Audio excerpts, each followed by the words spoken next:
2024 के चुनाव नज़दीक हैं। वार पलटवार का सिलसिला भी जारी है।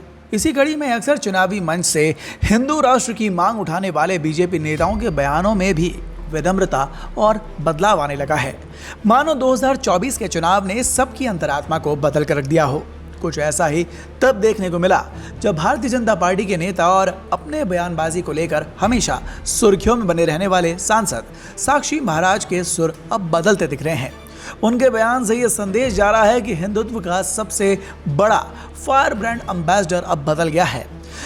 हिंदुत्व के फायर ब्रांड एम्बेसडर बीजेपी सांसद साक्षी महाराज ने कहा कि हिंदू राष्ट्र तो कई आक्रमणकारियों के थे, कंस का भी हिंदू राष्ट्र था।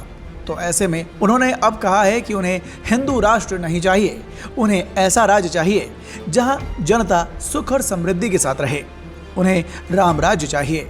साक्षी महाराज ने यह भी कहा कि बहुत मंथन करने के बाद ये मेरी समझ में आया कि हमारे देश को हिंदू राष्ट्र की नहीं बल्कि राम राज्य की जरूरत है। साक्षी महाराज ने कहा कि 22 जनवरी को राम राज्य की स्थापना हो गई है।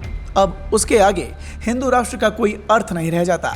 राम राज्य में सभी को समान अधिकार होंगे। मोदी कोई व्यक्ति नहीं, मोदी एक अवतारी पुरुष है।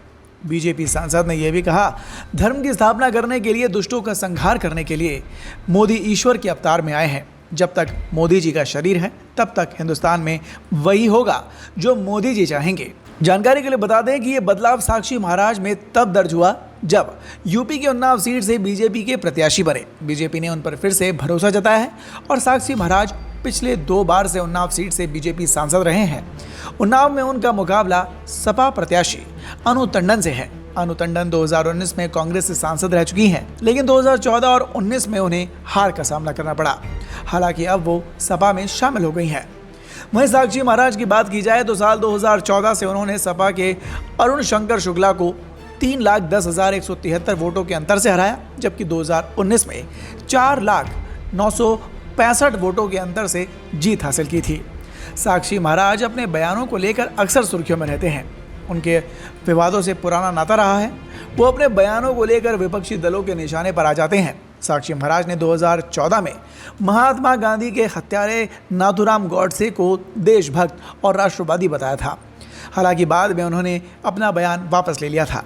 सवाल ये भी कि कभी बिना किसी हिचक के सरेआम हिंदू राष्ट्र की मांग रखने वाले, देश के मुसलमानों के खिलाफ हेट स्पीच देने वाले नेता 2024 से पहले बदल क्यों गए?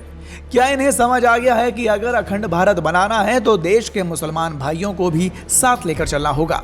खैर, वजह चाहे जो भी हो, लेकिन देखना दिलचस्प होगा कि 2024 का चुनाव और क्या क्या बदलाव लाता है। खबर पर अपनी राय कमेंट कर जरूर बताएं और देखते रहें द भारत नाउ।